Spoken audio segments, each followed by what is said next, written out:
Армысыздар әйел әлемі арнамның тыңдармандары. Бүгін сіздерге сиясы кеппеген жап-жаңа туындымды ұсынғалы отырмын. Тоқал. Бұл әңгіме қарағандылық жесір әйелдің қызы Жанна үлкен қала Алматыға оқуға түсіп, жатақханада қиналып жүріп, мейрамханада кешкі банкеттерде даяшы болып жұмыс істеп жүріп, бай бақуат өмірді аңсап, сол мейрамхананың бастығына бір себептермен тоқал болуға келіседі. Әрі қарай кейіпкердің баяндауы бойынша. Мен Қарағанды қаласында 1980 жылы өмірге келдім. Әкем бойжеткен шағымызда шахтада уланып, мезгілсіз дүние салды. Анам 3 баламен жесір қалды. Қолында мамандығы болмаған соң, базарда киім-кешек сатып, сауда-саттықпен айналыса бастады. Мен үйдің үлкені болатынмын. Отбасымызда 3 қыз едік. Анам базарда болғанда, мен сіңілілеріме қарап, сабақтарын оқытып, тамақтарын беріп, анама қолқанат болдым. Балалық шағымызда ел қатарлы, толыққанды отбасылар секілді, саябаққа барып, балмұздақ жеп, қуанып, күліп ойнап өскен жоқпыз. Өйткені анам бізді бағамын деп, күні бойы базарда тырбаңдап сауда жасайтын.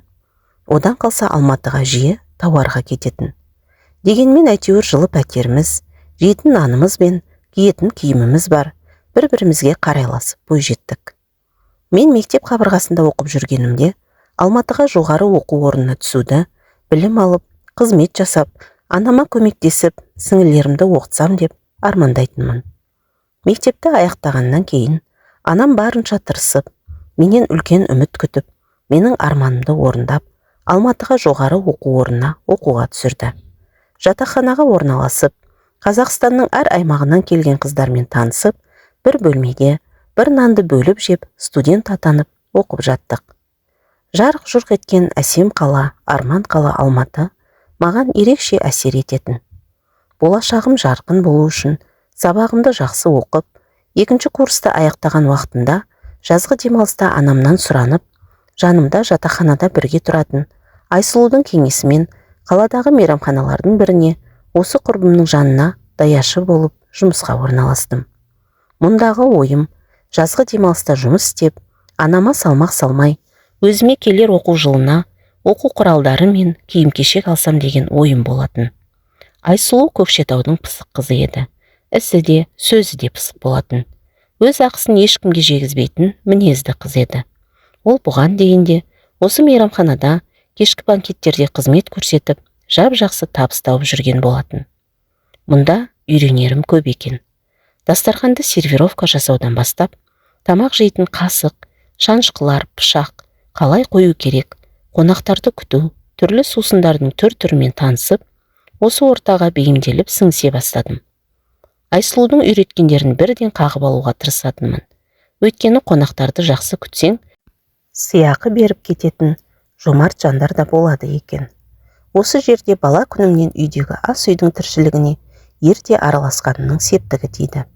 Өзім де қимылым ширақ, пысық қыз едім. Осылай жаңа жұмысымды тез меңгеріп, 1 айдың ішінде кәсіби даяшылардың қатарына қосылдым. Күзде сабағым басталғанда жұмысымды тастағым келмеді. Өйткені өзім тапқан ақшаның дәмін сезіп, өз қалауымша жұмсап, қалаған заттарыма қол жұмсап үйреніп қалған едім. Сөйтіп мейрамхана басшылығымен келісіп, кешкі банкеттерде Айсұлумен бірге қызмет көрсететін болдым. Мұнымды анамнан жасырдым. Өйткені анам кешке жұмыс істеуге рұқсат бермейтін еді. Осылай жүргенімізде Алматы ақ ұлпаға оранып, таулардың ұшы ағарып, қыс келді. Мұндағы қар менің кіршіксіз көңілімде әппақ таза еді. Ал Қарағандыда қара қошқыл қар жауатын. Жаңа жылға безендірілген Алматының жарқ-жұрқ еткен көшелерінің жаңа жылдық мерекенің лебі есетін еді. Мейрамханада да жаңа жыл кештеріне әртүрлі мекемелерден алдын ала тапсырыстар түсе бастады. Мерекелік банкеттер маусымы басталды. Күнде түске дейін сабақта болып, жатақханаға барып, кешке дейін демалып, сағат кешкі 17:00-де жұмысқа баратынбыз. Жатақхана оқу орнымызға жақын болғандықтан жаяу баратынбыз. Жеткенше ұйқың шайдай ашылатын. Жатақханадағы вахташы орыс апайлармен Айсұлу келісіп, банкеттерден сарқыт, жақсы коньяк, вино әкеліп беретінбіз. Содан ол кісілер біз қай уақытта келсек те, есікті ашып, дымымызды білдірмей ішке кіргізіп жіберетін. Осылай жүргенімде бір күні мейрамхана бастығы Медет аға мені шақырып алып: «Жанна, ертең жаңа жыл кешіне кіші залда шағын банкет болады. Мұндағы қонақтар мен үшін ерекше адамдар. Менің студенттік шақтағы жақын достарым. 10 шақты адам болады. Осы сыйлы қонақтарға сенің қызмет еткеніңді қалаймын. Пайызыңды аласың әрине. Және үстінен жеке өзімнен жаңа жылға жақсы сыйақы беремін» деген соң мен қуана келістім. Медет ағамыздың жасы 40-қа жақындаған, қылшылдаған, өте сымбатты жігіт болатын. Мінезі сабырлы, тақадай таза, өз-өзін күтіп жүретін, аз сөйлейтін салмақты жігіт еді. Қол астындағы қызметкерлеріне қатал, талапшыл болғанымен ешқашан дауыс көтеріп сөйлеген емес. Отбасы 2 қызы бар болатын. Жұбайы Баян мерекелерде ғана келіп тұратын. Ал бастық күнде 2 сағатқа келіп, администратор Айгүлмен жұмыс бойынша отчет алып кететін. Ал мерекелерде, банкеттер көбейген уақыттарда үнемі осында жүретін. Медеттің достары араласатын адамдарының басым көпшілігі бақуат жандар болатын. Мұнда жұмыс істеп жүргелі жарты жылдан асқан уақыт еді. Осы уақыт аралығында түрлі жандарды көрдім. Қазақстанға танымал әншілерден бастап, небір бай, атақты кәсіпкерлер, спортсмен, тағы басқа танымал жандардан автограф алып жүретінмін. Сонда Айсұлу маған күлетін: «Жанна, сен кішкене қиялыйсың. Өзіңді түсіріп, солардың алдында жаутаңдап несіне автограф сұрайсың? Қайтесің солардың автографтарын әлде қандай болғызып» дейтін. Сонда мен: «Мүмкін мен де осындай бай бақуат өмір сүргім келетін шығар. Армандар орындалады, кім білсін» дейтінмін. Сонда Айсұлу: «Әумин, ниетіңе жет, бірақ қайдам, бізге ондай болу бұйырар ма екен?» дегенде мен: «Бір бай жігіттің тоқалы болсам да бақуат өмірге жетемін» деп, екеуміз тарқылдап күліп алатынбыз. Сөйтіп жұмысымызға кірісіп кететінбіз. Осы кезде ауыздан шыққан сөзіме періштенің әумин деп қойғанын кім білсін. Содан 28 желтоқсанда Медет бастығымыздың жақын достарымен кездесуге арналған кешіне қатты дайындалдық. Өйткені Медеттің шет елден Германиядан қадірлі досы келетін болып, бастығымыз қобалжып жүрді. Аспазымыз неміс ұлтының азаматы Эрикке түрлі тағамдар дайындатты. Ұлттық тағам дайындайтын аспаз Айнаш ыстық тамаққа қазы қарта, жал жаясымен ет асты. 10 адамға дастархан жайып, стол сервировкасын жайнатып қойдым. Мерекелік банкетке жап-жаңа формамды киіп, шашымды сәндеп, тақадай болып кешкі сағат 20:00-де қонақтардың басы да келе бастады. Менің таңданысыма орай бастықтың ерекше күткен қонағы әйел кісі екен. Жас шамасы, бастықпен қатарлас, өңін бермеген өте сұлу әйел екен. Ал қалғандары кезінде бір оқу орнында, бір топта оқыған, студенттік кезден жақсы араласып жүрген достары екен. Барлығы жұбайларынсыз келіпті. Банкетте осы бір ғана әйел кісі мен ер азаматтар ғана болды. Барлығы жастық шақтарын еске алып, студенттік шақтың қызықтарын еске алып, өте көңілді отырды. Мен қонақтардың көңілінен шығатындай қызмет етіп жүрдім.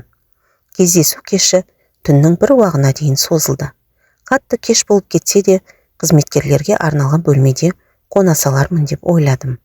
Кейде банкеттер кеш аяқталғанда Айсұлу екеуміз осында қонып қалатынбыз. Қызметкерлерге мұнда осындай жағдайда қарастырылған болатын. Банкеттік маусымдар басталғанда Айсұлу екеуміз осында жиі қонып қалатын едік. Ал Айсұлу ертең демалатын болған соң барып ұйықтаймын деп развозкамен кетіп қалды. Сағат тілі түнгі 12-ні соққанда қонақтың алды болып бастықтың құрбысы қайтты. Күзеттің басшысы Нұрлан оны өз көлігімен жеткізіп салу үшін алып кетті. Ол кеткеннен кейін ер кісілер де өзара әңгімелесіп, біраз уақыт өткен соң ақырындап тарқай бастады. Олардың өзара әңгімелерінен түсінгенім, әлгі Сұлухан ханым бастықтың жас кезіндегі махаббаты екен. Осы себепті бастығымыз оның елге келуіне орай ерекше сый құрмет білдіріп, дастархан жайып, достарының басын қосып, кеш ұйымдастырған екен. Қонақтар тарқаған соң мен үстелді жинап, ыдыстарды тасып жатқанында бастық кіріп келіп, жұмсақ диванға жайғасып отырды. Маған уәде еткендей қызмет көрсеткенім үшін сыйақымды берді. Мен барлығын жинап болып бітіріп қалған болатынмын. Тек 1-2 бөтелке шарап пен қымбат коньяк қана қалған болатын. Соны разносқа салып, барға апарғалы жатқанында бастық маған қарап: «Жанна, оны апармай тұра тұр, маған 1 стакан құйшы» деді. Мен: «Жақсы, бірақ тіске басардың барлығын апарып тастап едім. Бірдеңе алып келейін бе деп едім. Бастығым маған жылы жүзбен жымиып қарады да: сен жаңағы Сұлуханның студент кезіндегі копиясысың. Сені алғаш көргенімде адамда осындай ұқсастықта болады екен-ау деп, іштей қатты таңғалып едім деп басын шайқап күлді. Медеттің күліп сөйлегенін сирек көретінмін. Оның әңгімесіне мен де еріксіз жымидым. Сөйтіп кішкентай таза стақанға коньяк құйдым да: қазір сізге тіске басар алып келейін деп шығып бара жатқан едім. Медет: Жанна, өзіңде тамақтанып алсаңшы, кешкі аста ішпеген шығарсың, қайтуға да кеш болып кетті, осында қалатын шығарсың деп еді. Мен: иә, бүгін осында қаламын, ертең демалыс, таңертең жатақханаға қайтамын деп едім. Жақсы, олай болса, барып алып кел, тамақтанып ал, маған лимон кесіп алып келсең болды деді. Осы кезде шынымен де кештен бері нәр тартпағаным есіме түсіп, қарным шұрқырап қоя берді. Сөйтіп ас бөлмеге барып, өзіме тамақ ысытып, бастыққа лимон турап алып келдім. Бұл уақытта күзетте Нұрлан ғана отырған болатын. Ал аспаз Айнаш пен ыдыс жуатын Кәмилә апай қызметкерлердің бөлмесінде ұйықтап қалыпты. Біз бастық екеуміз отырып тамақтана бастадық. Медет сырттай өте қатаң, суық секілді болғанымен өте жұмсақ жан екен. Өз өмірі жайлы әңгімелеп берді. Анасы ертерек өмірден өтіпті. Өзі оқуды аяқтағаннан кейін әкесі науқастанып, осы мейрамхананы өзіне тапсырыпты. Содан әке жолын қуып, мейрамхана кәсібімен айналысып кеткен екен. Сұлухан ханым екеуі алғашқы курстан бастап бір-бірін ұнатып, қыз-жігіт болып кездесіп жүргенге ұқсайды. Сұлухан ханым екеуі 3-ші курстың соңында шет елдегі оқу орындарының біріне арнайы бағдарламамен білім алуға ілігіп, сонда оқуға кетпек болғанда әкесі науқастанып, сүйгенмен бірге шет елге бара алмай, осында амалсыз қалып қойған екен. Кейін Баянды кездестіріп, соған үйленгенге ұқсайды. Дегенмен алғашқы махаббатын ұмытпаған секілді. Оны қатты сүйгенге ұқсайды. Іштей бір өкініші бар еді. Медет өз әңгімесін айтып болған соң, менің өміріме де қызығушылық танытып, екеуміз біраз уақытқа дейін әңгімелесіп отырып қалыппыз. Менің әкесіз қиналып өскенімді естігенде, ол бір күрсініп алды да: Жанна, сен маған ренжіме. Менікі жай өткенді аңсау сағыныш қой. Сенің көрген қиыншылығыңның жанында мағынасы жоқ, жай әңгіме ғой. Шаршап отырсаң да тыңдағаныңа рахмет. Бұл әңгімелер арамызда қалсын деді. Мен: әрине уайымдамаңыз. Таңда атайын депті. Енді ұйықтамай-ақ қояйын. Жиналып шыға берейін. Жатақханаға барып бірақ ұйықтаймын деп едім. Мен де үйге қайтамын. Сен жинала бер. Мен такси шақыртайын, жолай сені тастап кетемін деді. Сөйтіп ойламаған жерден бастығыммен сырласып үйге қайттық. Алайда сол түннен кейін бастықтың маған деген көзқарасы мен қарым-қатынасы өзгере бастады. Жаны ашып, қол созғысы келіп тұратын секілді көрінетін. Айсұлумен бөлек банкеттерге қызмет еткен кештері өз көлігімен алып кетіп жатақханаға әкеліп тастайтын болды. Менен үнемі ақшаң бар ма деп сұрайтын. Мен барлығы жақсы дегеніме қарамастан қалтама қомақты ақша салып қоятын. Алмаймын деп қарсылық білдіргеніме қарамайтын еді. Медет бойы ұзын, орыс тілді жігіт еді. Мен де орыс мектебінде оқыдым. Екеуміз көбінесе орыс тілінде сөйлесетінбіз. Өз басым мектепте жоғары сыныпта ауқатты отбасынан шыққан бозбалаға ғашық болғаным бар еді. Алайда бұл жауапсыз махаббат болды. Онан кейін оқу орнымда сөз салған жігіттер де болды. Алайда олар маған жас, жеңіл ойлы бозбалалар секілді көрінетін. Маған ес тоқтатқан ересектеу жігіттер ұнайтын. Содан уақыт өте мен бастығыма ғашық болдым. Оны көргенше асық болатын жағдайға жетіп, оны сүйіп қалдым. Оның маған қамқорлығы, жанымда болғаны, онымен әңгімелескен ұнайтын. Үстінен үнемі жаныңды масайтатындай қымбат әтірдің иісі шығып тұратын. Бірақ отбасылы ер азаматқа ғашық болғаныма кейде өз-өзімнен ұялатынмын. Кейде оны көрмеуге тырысып, одан қашқақтап жүретінмін. Дегенмен жүрекке әмір жүрмейді екен. Осылай барлығын ішке жұтып жүргеннен қиналып, бір күні бар сырыммен Айсұлумен бөлістім. Ол көзі бақырайып: мәссаған, Жанна, сен де үндемей жүріп пысық екенсің ғой. Медетті өзіңе қалай қаратып алдың? Ондай жігіт қыздардың арманы ғой. Бәсе, неге бастық сені жиі әкеліп тастап, саған ерекше қамқорлық көрсетіп жүр десем деп таңдана қарады. Сөйтті де: несіне қысыласың? Өзің бай бақуат өмір сүрсем деп армандайтын едің ғой. Медет саған міне үлкен мүмкіндік. Ол өте бай. Мейрамхана оның сол байлығын жасыру үшін Жай жамылғысы ғой. Өзің де шет жағасын көріп жүрген шығарсың. Араласатын адамдары қандай. Оның басқа да кәсіптері бар. Ғашық болсаң, ол да сені ұнатып жүрсе, бұл саған үлкен мүмкіндік қой. Көзіңді жұмда, құшағына құласаңшы. Медет намысты ұяты бар жігіт. Өзің айтқандай тоқал болсаң, саған бар жағдайыңды жасап береді деп тарқылдай күлді. Мен, Айсұлу, сен мені түсінбедің. Мен жай ғана ғашық болдым деп сезімім жайлы айтып тұрмын ғой. Отбасылы адамға ғашық болғаным жарамас. Бұл қатынастың болашағы жоқ қой. Онсыз да осы сезімім үшін оның әйелін көрсем, жерге кіре жаздаймын деп едім. Айсұлу, ой қойшы, сен де қызықсың. Заманың түлкі болса тазы боп шал деген. Оған байға тимейсің ғой. Ғашық болсаң осы шақпен өмір сүр. Бар жағдайыңды жасатып ал. Анаңа көмектесесің, сіңілеріңді оқытасың. Оқуды бітірген соң, саған келе ғой деп айлығы керемет жұмыс ұсынғалы тұрған ешкім жоқ айналайын. Күйеуге де бай жігітке тимесең, күйеуге шыққан соң анар подружкам секілді жүресің. Бала туып, күйеуіңнің нәскиін жуып, әбіржіп, миың ашып. Жұмыста істей алмайсың, қайта мамаңнан ақша сұрап отырасың. Так что мүмкіндікті жіберіп алма деді. Мен Айсұлумен дауласудың бекер екенін ұғып қоя салдым. Дегенмен оның сөздерінің жаны бар еді. Ащы да болса шындықты бетіңе былш еткізіп айта салатын. Тағдырымды өмірдің ағымына тапсырдым да, бастығыммен бұрынғыдай қарым-қатынасымызды жалғастырып жүре бердім. Осылай бір күні әдеттегідей банкет кеш аяқталып, мейрамханадан кеш шықтым. Осы кезде бастық мені апарып саламын деп, күте тұр деп Айгүлмен есеп-қисап жасап, екеуміз мейрамханадан бірге шықтық.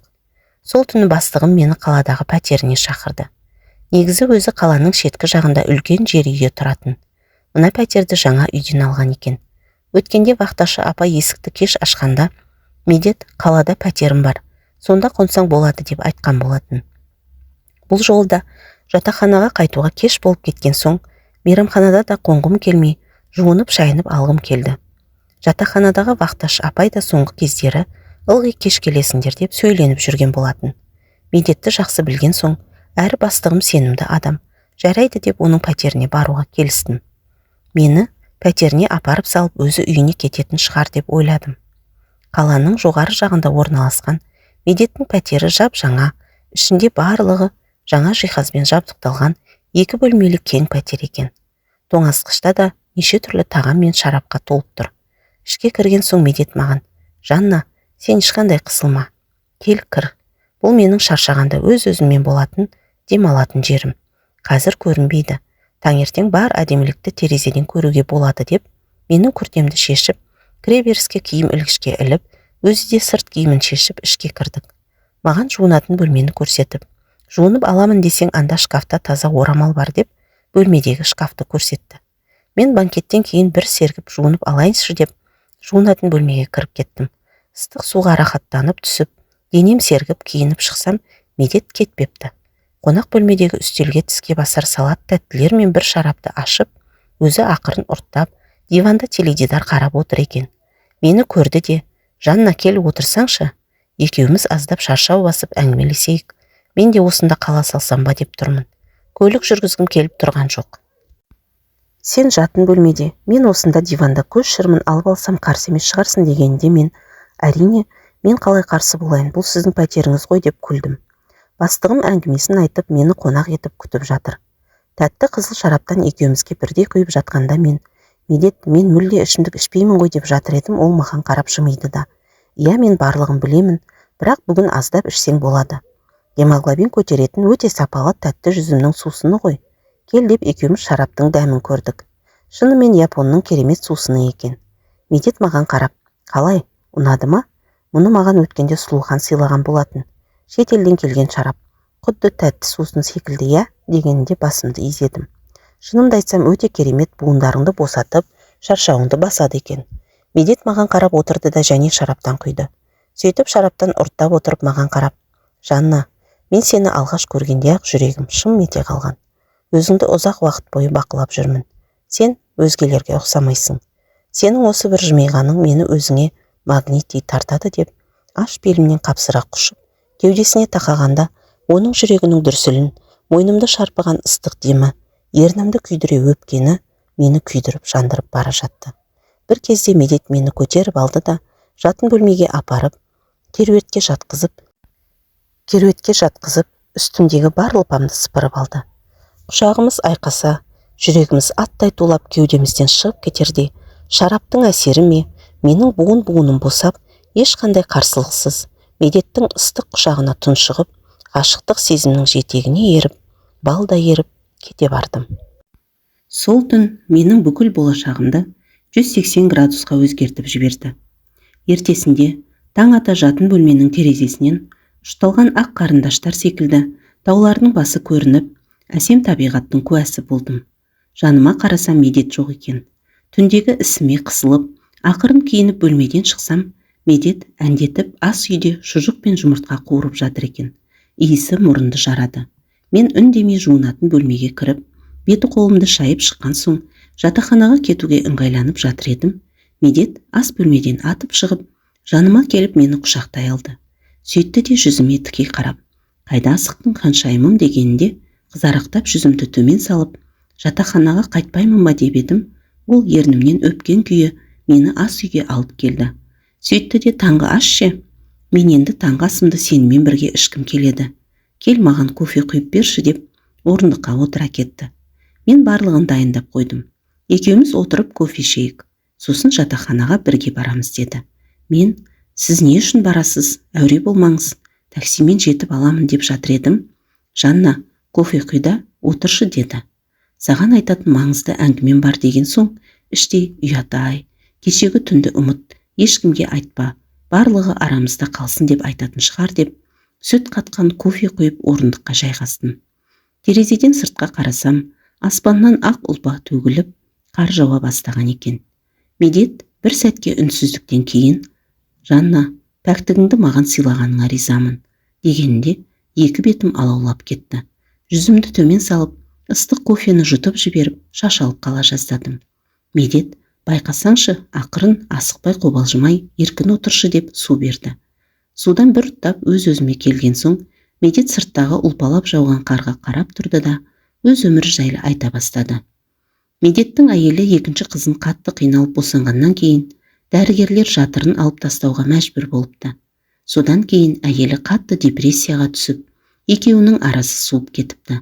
Оған дейін де Медет Сұлуханды ұмыта алмай жүргенінде, әпкесі осы Баянмен таныстырып, жақсы қыз, науқас әкемізге жақсы қарайды деп, қолқалап жүріп үйлендірген екен.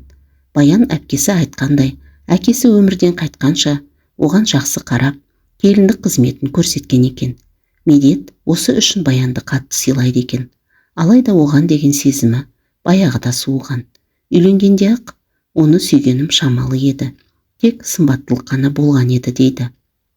Қазіргі таңда да тек елдің көзінше ерлі зайыптылармыз. Үйде қыздар үшін ғана бір-бірімізге өтірік күліп сөйлеп, ештеңе білдірмей жүреміз. Баян өз алдына, мен өз алдыма, екеуміз екі бөлек ғаламда өмір сүріп жатқандаймыз. Айналам толы адам, достар, құрбылар болғанмен, кейде өзімді қатты жалғыз сезінемін. Сондай кездері осында келіп жатамын. Мен әлі жаспын. Күш қуатым бойымда. Қылшылдап тұрған еркекпін. Маған жар төсегі керек. Өзім отбасында екі-ақ перзент болған соң, көп балалы әке болғым келеді. Ұлды болғым келеді. Шынайы отбасын болғанын қалаймын. Жарымды құшағыма қысып, иіскеп ұйықтағым келеді. Таңертең күліп оянғым келеді. Сен маған осы бақытты бере аласың, Жанна. Өзің мейрамханаға келгелі, тіршіліктің бар екенін сезе бастадым. Кеудемде бір үміт оты оянды. Маған екінші әйелім бола аласың ба? Дегенде, мен не дерімді білмей тосылып қалдым. Білмеймін, бұл қалай болар екен дей бергенінде Медет менің жаныма келіп отырды да, Жанна, Баян маған рұқсатын баяғыда берген. Ол жайлы ойлама. Мүмкін кейінірек заңды түрде ажырасуға келісімін берер. Оған уақыт керек. Түнде маған мені сүйетініңді, ғашық екеніңді айттың ғой. Сол үшін маған берілдің. Бойыңдағы асылыңды маған сыйладың. Мен әрқашан жаныңда болуға тырысамын. Дегенмен, Баян мен қыздарында да тастай алмаймын. Сенің барлық жағдайыңды жасаймын. Ештеңеден таршылық көрмейсің. Баян кигенді сен де киесің. Сол мінген көлікті сен де мінесің. Тек маған ажырасқан соң ғана келісемін дей көрмеші. Баянның денсаулығы дұрысталған соң бұл мәселені шешуге тырысамын. Оны бірден тастап кете алмаймын.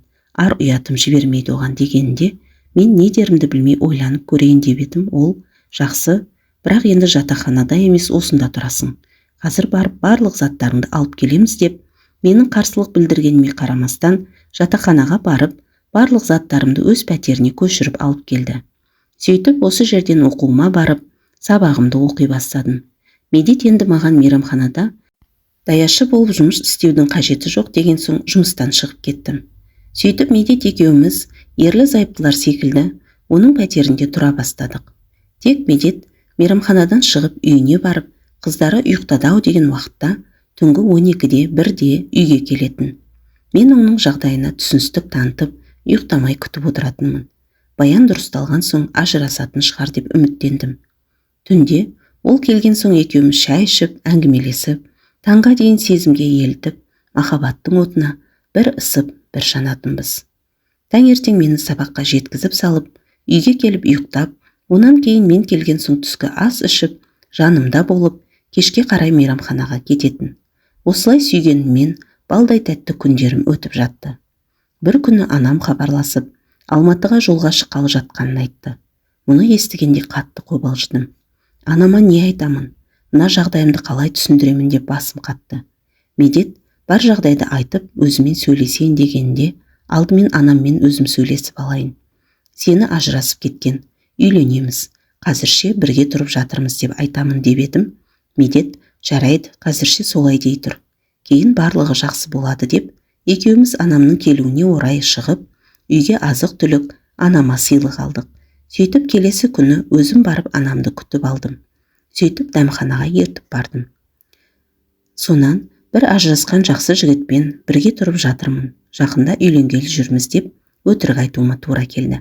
Әрине, анам тұрмысқа шықпай жатып, қалай ол жігітпен бірге тұрып жатырсың, әлде мені ел қатарлы сені тұрмысқа бере алмайды деп ойладың ба деп біраз сөйленіп ренжіп алды. Дегенмен, ана емес пе? Менің бар қателігімді кешіп, ал жігітіңмен таныстыр. Оны көрейін, қайда тұрып жатырсың, үйлеріңді көрейін деген соң Медетке хабарласып, анаммен таныстырып, пәтерімізге алып келдік. Медет те ешқандай сыр бермей әңгімесін айтып, ішке кірдік. Анам біздің пәтерімізге кіре салып, маған біртүрлі сұраулы жүзбен бір қарап қойды. Сөйтті де қолын жуып келіп, қонақ бөлмедегі жаюлы тұрған дастарханға жайғасты. Мен жақсылап сүт қатқан қою шай демдеп алып келдім. Бір кезде Медет анама қарап: тәте, сіз Жаннаға ренжіп ұрса көрмеңіз. Мен сіздің қызыңызды ұнатып, сөз салып, қазіргі таңда осында менің пәтерімде бірге тұрып жатырмыз. Мен сіздің алдыңыздан өтіп, рұқсатыңызды алғалы жүретім. Жақын күндері барғалы жүредік. Өзіңіз келіп қалдыңыз. Бұйыртқаны осы болар. Айып етпеңіз. Бізге батаңызды беріңіз. Қызыңызды бақытты етуге ер азамат ретінде уәде беремін дегенде, анам бір күрсініп алды да бізге қарап біраз ренжіді. Маған қарап: қызым, сенің іздеуің, сұрауың жоқ адам емессің ғой. Әкең болмағанмен анаң, туған туыс деген бар. Қыз бала ел қатарлы ұзатылу керек қой деп ренжіп сөйлегендей болды. Дегенмен Медет анамның көңілін аулап, барлығын түсіндіріп, анамның тілін тапты. Сөйтіп анама деп алған шубасын кигізіп, алтынын таққанда, анамның жүзі жылып, көзіне жас алып толқып кетті. Анамның менің тұрмыстық жағдайыма іштей риза екенін байқадым.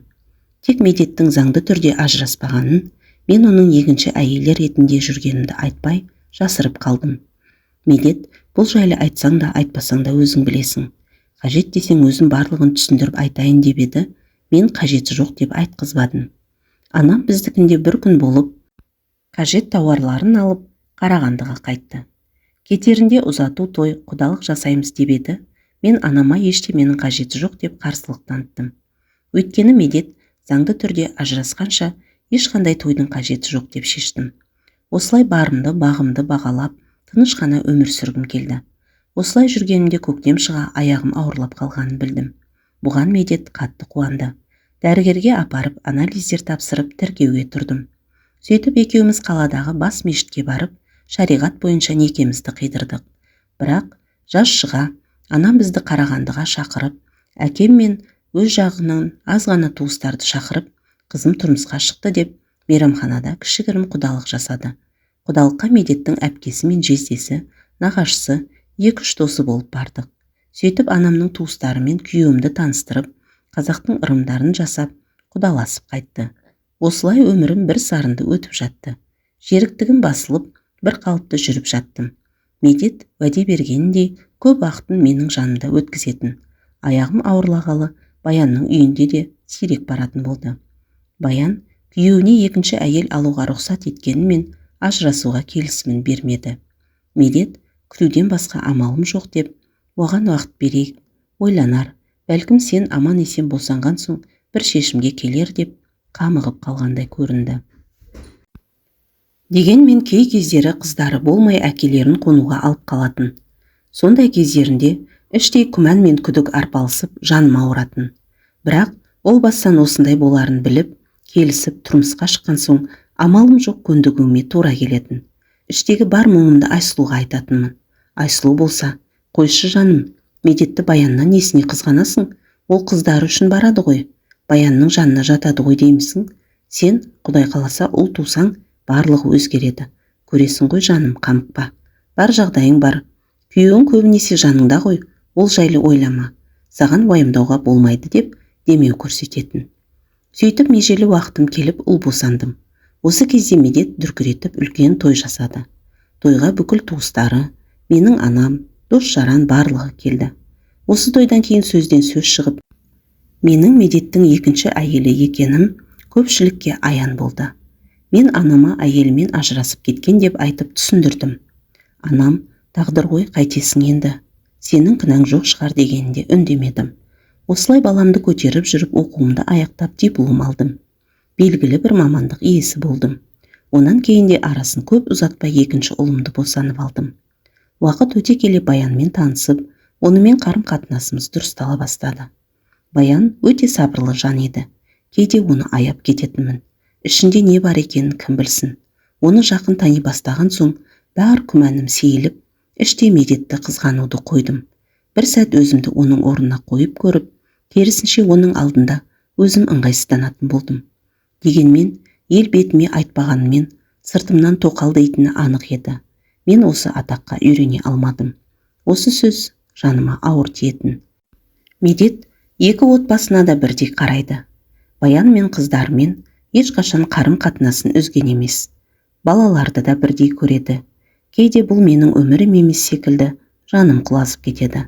Менің бір түсінгенім, адам аузынан шыққан әрбір сөзіне абай болу керек екен. Біреуді сөз етіп күлмес бұрын өзіңді дұрыстауың керек екен.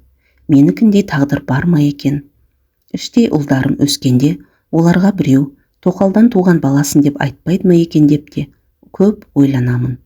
Осы бір бастан өткеніммен, ішкі сырыммен, оқырманмен бөліскім келді. Мүмкін мені сөгерсіздер, мүмкін қолдарсыздар. Дегенмен ішімдегіні шығарып, жақсы болып қалдым. Баршаңызға рахмет. Әңгіменің соңы. Әңгімені жазып, көркемдеп, өңдеп және дыбыстап оқыған Жазира Төлешова. Өмірден алынған шынайы оқиғаларды, кейіпкерлердің сырын оқығыңыз келсе, тыңдағыңыз келсе, менің Әйел әлемі арнама тіркеліп кетіңіздер. Әңгіме ұнаса, лүпіл басып, пікір бөліміне өз ойларыңызды жаза кетіңіздер. Амандықта болайық.